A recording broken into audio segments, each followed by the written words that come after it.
వీసిటీ news కు స్వాగతం. ముందుగా హెడ్లైన్స్. కిరీట్ సోమయ్యపై దాడి, ఢిల్లీకి వెళ్లి మహారాష్ట్రను బీజేపీ కించపరుస్తుందని సంజయ్ రౌత్ అన్నారు. యాదాద్రిలో వైభవంగా మహాకుంభాభిషేకం, సతీ సమేతంగా పాల్గొన్న సీఎం కేసీఆర్. ప్రశాంత్ కిషోర్ కేసీఆర్తో తెగతెంపులే అన్న రేవంత్ రెడ్డి, టీఆర్ఎస్ ఓటమి తప్పదని వ్యాఖ్య. ప్రకృతి వ్యవసాయంపై మరింత పరిశోధన జరగాలి, సీఎం జగన్. మహిళా జర్నలిస్టులపై టెక్ ఫ్యాక్స్ వేధింపులపై ఎమ్మెల్సీ కవిత ఫైర్. జాతీయ సేవా పథకం వాలంటీర్లు సమాజంలో ఉత్తమ పౌరులుగా ఎదగాలి.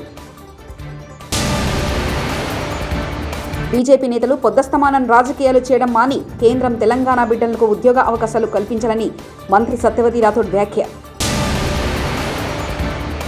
వరాహ లక్ష్మీనరసింహస్వామి దేవస్థానం సింహాచలంలో వైద్య ఆరోగ్య శాఖ మంత్రివర్యులు విడుదల రజని పర్యటన. దేవాలయ నిర్మాణ భూమి పూజ కార్యక్రమంలో పాల్గొన్న ఎమ్మెల్యే ఆరూరి. మహారాష్ట్రలో శివసేన కార్యకర్తలు కిరీట్ సోమయ్యపై దాడి చేసిన ఆరోపణలపై కేంద్ర హోం కార్యదర్శిని గెలవడానికి భారతీయ జనతా పార్టీ బీజేపీ ప్రతినిధి బృందం ఢిల్లీ వెళ్లిన తర్వాత శివసేన నాయకుడు సంజయ్ రౌత్ ఏప్రిల్ 20న బీజేపీని అవమానిస్తున్నారని విమర్శించారు. డ్రామా చేయడం ద్వారా మీడియా ప్రతినిధులను ఉద్దేశించి సంజయ్ రౌత్ మాట్లాడుతూ 2 నుంచి 4 మందితో కూడిన ప్రతినిధి బృందం ఢిల్లీకి వెళ్తుంది. మరియు మహారాష్ట్రలో ఏం జరిగింది? ఎవరైనా కొద్దిగా రక్తం వచ్చింది. బీజేపీ నేత కిరీట్ సోమయ్యను ఉద్దేశించి మీకేమైనా సమస్య ఉంటే మహారాష్ట్ర సీఎంను కలవండి, కానీ మీరు ఢిల్లీకి వెళ్తున్నారని తెలిపారు. तो क्या राष्ट्रपति शासन लगाएंगे वहाँ? तो राज्य का लॉ एंड ऑर्डर का विषय है, राज्य देख लेंगे. योगी जी सक्षम है, मैं मानता हूँ. योगी जी काम कर रहे हैं. महाराष्ट्र में उद्धव ठाकरे के नेतृत्व में काम हो रहा है. तो यहाँ से भागेंगे 4-5 लोग पकड़कर.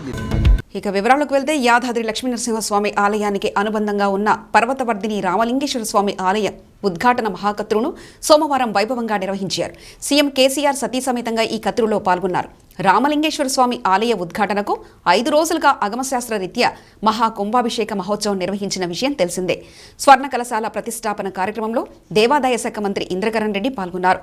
ఉద్ఘాటన పర్వాలు పూర్తయిన నేపథ్యంలో పార్వతీ పరమేశ్వర్ల నిజరూపాల దర్శనాలకు భక్తులకు అవకాశం కల్పించనున్నారు.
దేశవ్యాప్తంగా మహిళా జర్నలిస్టులపై జరుగుతున్న వేధింపుల దాడిపై ఎమ్మెల్సీ కల్వకుంట్ల కవిత మండిపడ్డారు. తమ గళం వినిపించిన మహిళా జర్నలిస్టులపై టేక్ ఫ్యాక్స్ ద్వారా వేధింపులకు పాల్పడుతున్నారని, ఇది ఎవరో తాను ప్రత్యేకంగా చెప్పాల్సిన అవసరం లేదంటూ పరోక్షంగా బీజేపీపై విమర్శలు చేశారు. రాణా స్వాతి లాంటి ప్రముఖ జర్నలిస్టులకు వ్యతిరేకంగా లక్షల కొద్ది ట్వీట్స్ చేసి వేధింపులకు పాల్పడుతున్నారంటూ కొన్ని గణాంకాలను సభాముఖంగా చదివి వినిపించారు. ప్రశ్నించే వారిని అణచివేసే ధోరణి దురదృష్టకరమని వ్యాఖ్యానించారు. ఈ సందర్భంగా ముఖ్య అతిథులుగా వచ్చిన సీనియర్ జర్నలిస్టులు ధన్యా రాజేంద్రన్, మాలిని సుబ్రహ్మణ్యన్కు ఎమ్మెల్సీ కవిత ప్రత్యేక ధన్యవాదాలు తెలిపారు. ప్రముఖ ఎన్నికల వ్యూహకర్త ప్రశాంత్ కిషోర్ గత 2 రోజులుగా హైదరాబాద్ ప్రగతి భవన్లో మకాం వేసి సీఎం కేసీఆర్ తదితరులతో చర్చలు జరుపుతున్నారంటూ కథనాలు వచ్చాయి. ఈ నేపథ్యంలో తెలంగాణ కాంగ్రెస్ చీఫ్ రేవంత్ రెడ్డి స్పందించారు. టీఆర్ఎస్తో ఒప్పందం తెగదంపులు చేసుకోవడానికే ప్రశాంత్ కిషోర్ సీఎం కేసీఆర్ను కలిశారని రేవంత్ రెడ్డి అన్నారు.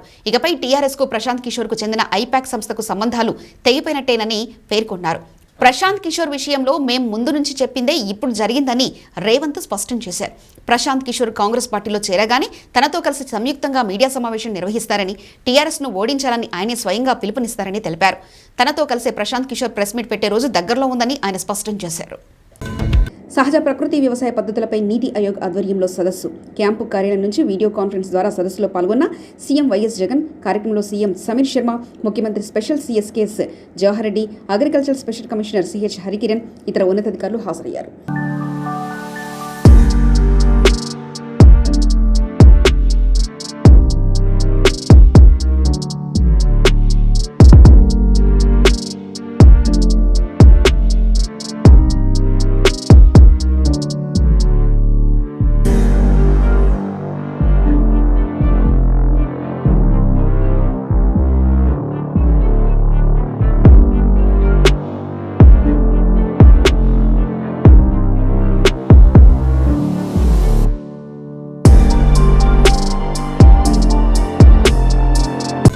బీజేపీ నేతలు పొద్దస్తమానం రాజకీయాలు చేయడం మాని కేంద్రం తెలంగాణ బిడ్డలకు ఉద్యోగ అవకాశాలు కల్పించాలని రాష్ట్ర గిరిజన శ్రీ శిశు సంక్షేమ శాఖల మంత్రి శ్రీమతి సత్యవతి రాథోడ్ అన్నారు.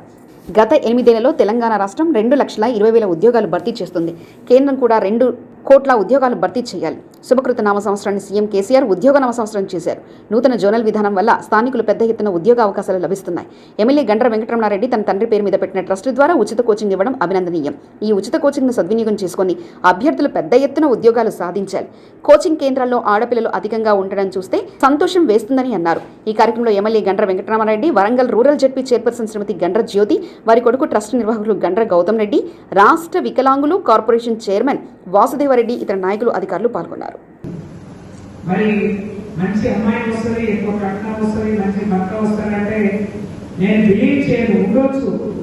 కానీ మన తాతల ఉద్యోగస్తులు మంచి కుటుంబాల నుంచి వచ్చుకుంటే మనకి పరిస్థితి ఉండేది. మన తండ్రులకు వచ్చింది, వాళ్ళ వారసత్వం మనకు వచ్చింది, కష్టపడతారు. కానీ మన ఊళ్ళో ఉన్న పిల్లలు, మనకు రాబోయే పిల్లలు మళ్ళీ కష్టపడవద్దు, ఆ భవిష్యత్తు మంచిగా ఉండాలి. మన 3 తరాలు మీరు ఉద్యోగస్తులైతే మీ 3 తరాలు సుఖంగా సంతోషంగా ఉండాలి అంటే మీరు మాత్రం కష్టపడాలని చెప్పి నేను మనస్ఫూర్తిగా మనందరినీ కోరుతా ఉన్నాను. ఈరోజు ఈ సంవత్సరం మీరందరూ ఉగాది పంచాంగాన్ని చూస్తుంటారు. శుభకృత నామ సంవత్సరం 2-3 ఏళ్ళు వచ్చిన అన్ని సంవత్సరాలు మనకు అనేక కష్టాలు చేసి పెట్టినాయి. అందులో కరోనా 2 ఏళ్ళు మన విలువైన సమయాన్ని, మన భవిష్యత్తుకు ఆటంకిగా నిలబడింది. కానీ శుభకృత నామ సంవత్సరం అందరికీ మేలు జరుగుతుంది. పెరుగుతున్న ధరలు తగ్గించాలని కేంద్ర ప్రభుత్వం దిష్టిబొమ్మ దగ్ధం. డీజిల్, పెట్రోల్ జీఎస్టీ కిందకు తీసుకుని రావాలి. వంట గ్యాస్, వంట నూనె ధరలను తగ్గించాలి. నిత్యావసర సరుకుల ధరలను పేద, మధ్యతరగతి ప్రజలకు అందుబాటులోకి తేవాలి. CPI CPI party demand. Amalapuram April 25 కేంద్ర రాష్ట్ర ప్రభుత్వాలు ప్రజలపై మోపుతున్న భారాలకు వ్యతిరేకంగా దేశవ్యాప్తంగా పోరాటం చేయాలని వామపక్ష పార్టీల పిలుపులో భాగంగా అమలాపురం స్థానిక గడియార స్తంభం సెంటర్లో కేంద్ర ప్రభుత్వ దిష్టిబొమ్మను దగ్ధం చేయడం జరిగింది. ఈ సందర్భంగా సిపిఎం పార్టీ కార్యదర్శి కారం వెంకటేశ్వరరావు, సిపిఐ పార్టీ కోనసీమ జిల్లా కార్యదర్శి కె సత్యబాబు మాట్లాడుతూ దేశంలో నిత్యావసర వస్తువులు, పెట్రోలియం ఉత్పత్తులు ధరని ఆకాశాన్ని అంటుతున్నాయని, ప్రజలపై కేంద్ర రాష్ట్ర ప్రభుత్వాలు 1000 రెట్లు భారాలు మోపుతున్నాయని, పెట్రోలియం ఉత్పత్తులపై 2021-22 సంవత్సరాల కాలంలో 4 లక్షల కోట్ల రూపాయల పన్నుల రూపంలో ప్రజల నుండి కేంద్ర రాష్ట్ర ప్రభుత్వాలు గుంజుకున్నాయని, బడా కార్పొరేట్ కంపెనీలకు లక్షల కోట్ల రూపాయలు రాయితీలు ఇస్తూ ప్రజలపై విపరీతమైన భారాలు మోపుతున్నారని ఆవేదన వ్యక్తం చేశారు. పెరుగుతున్న ధరలతో సామాన్య ప్రజలు భారాలు తట్టుకోలేక విలవిలలాడుతూ ఉన్నారని వారు ఆవేదన వ్యక్తం చేశారు. జగన్మోహన్ రెడ్డి ప్రభుత్వం విద్యుత్ ఛార్జీలు పెంచి ప్రజలపై 4,300 కోట్ల రూపాయల భారం మోపిందని, ఆర్టీసీ బస్సు ఛార్జీల పేరుతో మరో 1000 కోట్ల రూపాయల భారం మోపారని, తక్షణం వాటిని తగ్గించాలని వారు రాష్ట్ర ప్రభుత్వాన్ని డిమాండ్ చేశారు.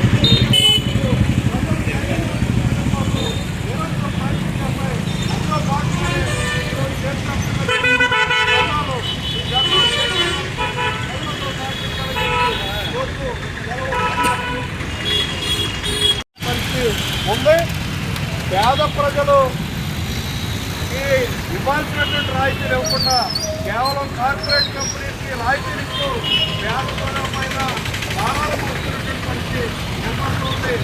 ఈరోజు పెట్రోల్ సుమారు 123 రూపాయలు ఉన్నాయి, ఆయిల్ 250 రూపాయలు ఉన్నాయి. నిత్యావసర వస్తువులు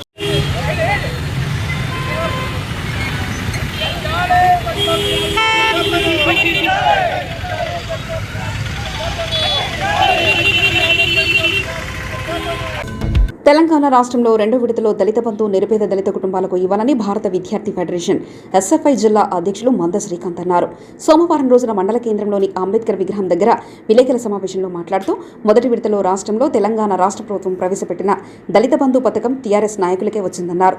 దళిత బంధు పథకం రాష్ట్రంలో టీఆర్ఎస్ బంధు పథకంలా మారిందని తెలిపారు.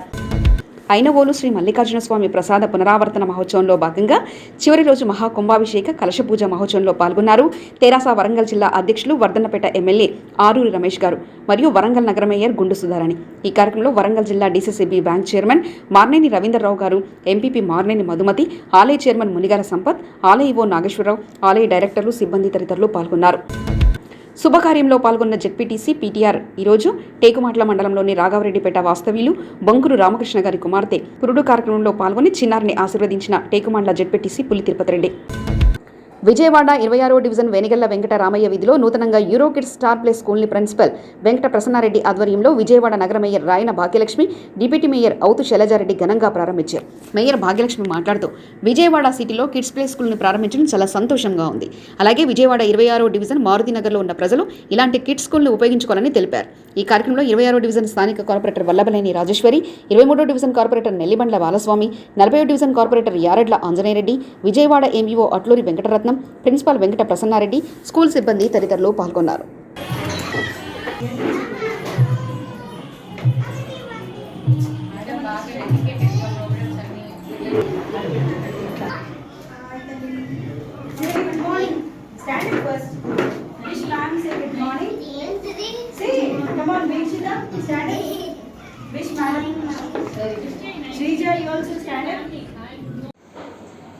చేస్తా బ్రదర్ చేస్తా మీకు 1 అవర్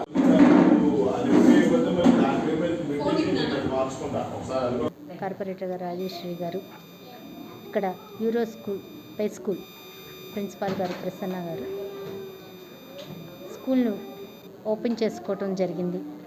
ఏదైతే పే స్కూల్ చిన్నపిల్లలు మనకి ఎల్కేజీ కన్నా ముందు పే స్కూల్ అని మనం పిల్లల్ని జాయిన్ చేస్తాం. పిల్లలకి స్కూల్ అలవాటు అవ్వాలి, ఒకేసారి డైరెక్ట్లీ స్కూల్లో వేస్తే ఇబ్బంది పడతారన్న కాన్సెప్ట్తో పే స్కూల్ అన్నది పేరెంట్స్ జాయిన్ చేయడం జరుగుతుంది. అలాగే ఎంప్లాయీస్ ఉంటారు, బిజినెస్ వాళ్ళు ఉంటారు. ఏదైతే ఎంప్లాయీస్ ఉమెన్స్, బిజినెస్ ఉమెన్స్ ఉంటారో వాళ్ళకి ఇంట్లో పిల్లల్ని క్యారీ చేయడం కూడా ఇబ్బందిగా ఉంటుంది. అలాంటి వాళ్ళు పిల్లల్ని తీసుకొచ్చి ఇక్కడ పే స్కూల్లో జాయిన్ చేయడం జరుగుతుంది. ఇక్కడ స్కూల్ ఎన్విరాన్మెంట్ చాలా బాగుంది. ఇక్కడ యూరో కిడ్స్ ప్లే స్కూల్ వాళ్ళు నూతనంగా ఒక బ్రాంచ్ని స్టార్ట్ చేశారు మసీదు స్ట్రీట్లో. యూరో కిడ్స్ వాళ్ళు గత 3 సంవత్సరాలుగా ప్లే స్కూల్ రన్ చేస్తున్నారు. పిల్లలకు చదువుతో పాటు అనేక కార్యక్రమాలు, యాక్టివిటీస్ కండక్ట్ చేస్తూ పిల్లల మానసిక మేధో వికాసానికి. పేరు ప్రసన్న అండి, యూరో కిడ్స్ ప్రిన్సిపల్ని నేను. ఇది 2018లో స్టార్ట్ చేశాము. 4 ఇయర్స్ నుంచి సక్సెస్ఫుల్గా కోవిడ్లో కూడా రన్ చేయడం జరిగింది. సో పేరెంట్స్ కోరిక మేర మేము ఒక మంచి ప్లే స్కూల్ వాతావరణం కోసం ఎదురు చూస్తున్నాం. అది ఇప్పుడు మనకి దొరికింది.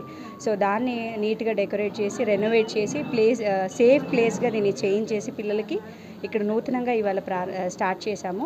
సో మనం మార్నింగ్ 9 o'clock నుంచి ఈవినింగ్ 6:30-7 వరకు డే కేర్ ప్రొవైడ్ చేస్తాము. ఎడ్యుకేటెడ్ పేరెంట్స్ అందరూ కూడా యూటిలైజ్ చేసుకోవచ్చు. ఈవినింగ్ 365 days స్కిల్ యాక్టివిటీస్ జరుగుతాయి ఇక్కడ. సో ఈ సమ్మర్ క్యాంప్ కూడా జరుగుతుంది. సో అందరూ యూటిలైజ్ చేసుకోవాలని చాలా reasonable cost. Vijayawada play schools అన్నీ ఇంత ఏసీ క్లాస్ రూమ్స్ ప్రొవైడ్ చేసి ఇంత గుడ్ అంబియన్స్లో రీజనబుల్ ప్రైజెస్కి, సిటీలో ఎక్కడ లేని తక్కువ ప్రైజెస్కి మేము పేరెంట్స్కి అందించడం జరుగుతుంది. మంత్లీ బేసిస్లోనే కోవిడ్లో అందరూ చాలా ఇబ్బంది పడ్డారు అమౌంట్ కోసం, మన ఫినాన్షియల్గా. So full academic. ఈ రోజున విజయవాడ నగరంలో 26వ డివిజన్లో మరి యూరో కిడ్స్ ప్లే స్కూల్ అనేది సెకండ్ బ్రాంచ్ అనేది లాంచ్ చేయడం జరిగింది. చాలా చాలా సంతోషం. ఏవైతే చిన్నపిల్లలు ఉన్నారో మరి పేరెంట్స్కి కుదరక ఇబ్బంది పడేటువంటి పైన కూడా మనందరం చూస్తూ ఉన్నాం. ఎందుకంటే అందరం కూడా బిజీ లైఫ్లో ఉన్నాం వాళ్ళ దీని పరంగా. మరి అందరూ కూడా ఇక్కడ ప్లే స్కూల్ అనేది చుట్టుపక్కల వాళ్ళే కాకుండా విజయవాడ నగరంలో ఉన్నటువంటి వాళ్ళందరూ కూడా వినియోగించుకోవాలని చెప్పేసి. ఎందుకంటే ఇక్కడ పిల్లలకి 6 years లోపు ఉన్నటువంటి పిల్లలందరికీ కూడా ప్లే ఐటమ్స్ కానివ్వండి. గ్రేటర్ వరంగల్ 43వ డివిజన్ లక్ష్మీపురం గ్రామ అష్టముఖ గణపతి దేవాలయంలో నూతనంగా నిర్మించనున్న శివాలయం నిర్మాణానికి భూమి పూజ చేసిన తెరాస వరంగల్ జిల్లా అధ్యక్షులు వర్ధన్నపేట ఎమ్మెల్యే ఆరూరి రమేష్ గారు.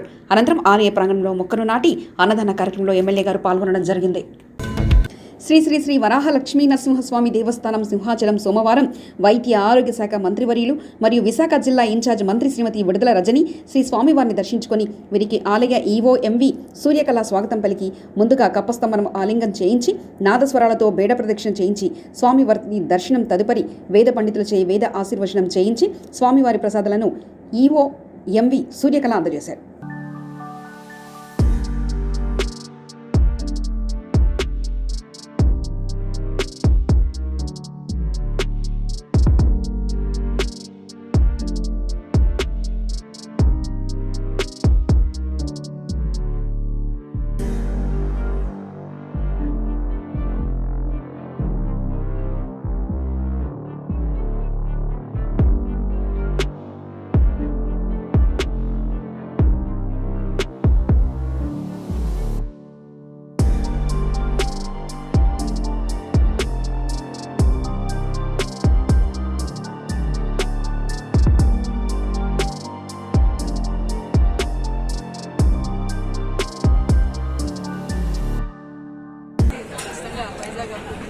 వైద్య ఆరోగ్య శాఖలో మార్పుల్ని గుర్తించవచ్చాము.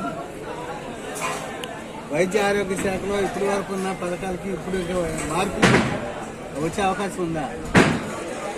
మేము మన ప్రభుత్వంలో ముఖ్యమంత్రి గారు మీరు చూసుకున్నట్టయితే ముఖ్యమంత్రి గారు నుంచి కూడా అనేక సంక్షేమ పథకాలు ప్రజలందరికీ అందుబాటులోకి తీసుకొచ్చేందుకు అనేక స్కీమ్స్ ఇస్తున్నారు. అందులో కూడా దాదాపుగా చాలా వరకు స్కీమ్స్ కూడా తీసుకుంటే ఉమెన్స్ స్కీమ్స్ తీసుకురావడం జరిగింది. అలాగే హెల్త్ అనేది ఒక వన్ ఆఫ్ ద ప్రయారిటీ, మన గవర్నమెంట్కి one of the most priority aspect అండి. ఆ దిశగానే ముఖ్యమంత్రి గారు దేవన్న జరిపోతులపాలెంలో దళిత మహిళలకు ఏమి న్యాయం చేశారని బోండా ఉమాపై ఫైర్ అయిన మహిళా కమిషనర్ చైర్పర్సన్ వాసిరెడ్డి పద్మ ఈ సందర్భంగా మీడియాతో మాట్లాడుతూ వనజాక్షిని జుట్టు పట్టుకుని ఈడ్చినప్పుడు ఏమైపోయారు అని ముందు మహిళలతో ఎలా మాట్లాడాలో తెలియని వ్యక్తి బోండా ఉమా అన్నారు. ఫాతిమా గొంతుకొస్తే ఏమైపోయారని గుర్తు చేశారు. బోండా చెప్పుదెబ్బలు తినే రోజు వస్తుందని బోండా ఉమా బీ కేర్ఫుల్, ఇలాంటి అవాక్కులు చెవాకులు పెలితే రాష్ట్రంలో మహిళలే తగిన బుద్ధి చెప్తారని తమ ప్రభుత్వం మహిళలకు అధిక ప్రాధాన్యత ఇస్తుందని తెలిపారు. ఒక హుందాగా మీకు హుందాగా ఉండేది, మహిళల పట్ల ఒక బాధ్యత కలిగినటువంటి రాజకీయ పార్టీ అనేటటువంటి గుర్తింపు వస్తుంది అనేటువంటి ఉద్దేశంతో మిమ్మల్ని మహిళా కమిషన్ కి ఆహ్వానిస్తే ఇది బాధితుల పట్ల ఎట్లా ఉండాలి, మహిళా నాయకుల పట్ల ఎట్లా ఉండాలి అనేటటువంటి మీకు ఒక క్లాస్ చెప్దాం అనుకున్నాం. దానికి ఈ రోజున కేసులు పెట్టలేదు మా మీద, మా నాయకుడిని ఇంకా కిందకి దిగజార్చలేదు అని మీరు సలహాలు ఇస్తుంటే ఏం పార్టీ ఇది? ఈ రోజున బోండా ఉమా అనేటటువంటి వాడికి నేను చెప్తున్నాను, ఏంటి మహిళా కమిషన్ చైర్పర్సన్ పదవి ఊడేదాకా పోరాడతాడంట.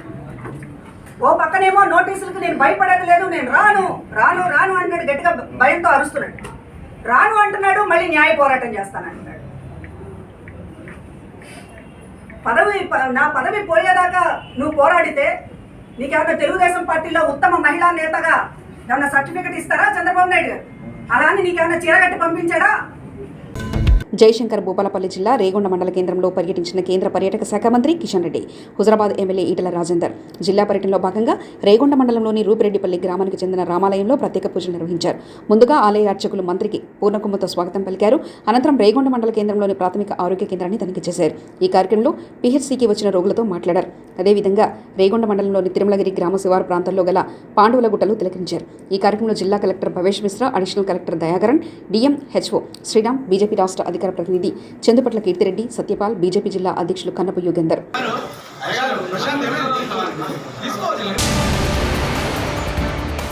కిరీట్ సోమయ్యపై దాడి, ఢిల్లీకి వెళ్లి మహారాష్ట్రను బీజేపీ కించపరుస్తుందని సంజయ్ రౌత్ అన్నారు. యాదాద్రిలో వైభవంగా మహాకుంభాభిషేకం, సతీ సమేతంగా పాల్గొన్న సీఎం కేసీఆర్. ప్రశాంత్ కిషోర్ కేసీఆర్తో తెగతెంపులే అన్న రేవంత్ రెడ్డి, టీఆర్ఎస్ ఓటమి తప్పదని వ్యాఖ్య. ప్రకృతి వ్యవసాయంపై మరింత పరిశోధన జరగాలి, సీఎం జగన్. మహిళా జర్నలిస్టులపై టెక్ఫాక్స్ వేధింపులపై ఎమ్మెల్సీ కవిత ఫైర్. జాతీయ సేవా పథకం వాలంటీర్లు సమాజంలో ఉత్తమ పౌరులుగా ఎదగాలి. బీజేపీ నేతలు పొద్దస్తమానం రాజకీయాలు చేయడం మాని కేంద్రం తెలంగాణ బిడ్డలకు ఉద్యోగ అవకాశాలు కల్పించాలని మంత్రి సత్యవతి రాథోడ్ వ్యాఖ్య. వరాహ లక్ష్మీనరసింహస్వామి దేవస్థానం సింహాచలంలో వైద్య ఆరోగ్య శాఖ మంత్రివర్యులు విడుదల రజని పర్యటన. దేవాలయ నిర్మాణ భూమి పూజ కార్యక్రమంలో పాల్గొన్న ఎమ్మెల్యే ఆరూరి. ఇవి బులెటిన్ విశేషాలు. చూస్తూనే ఉండండి VCT న్యూస్.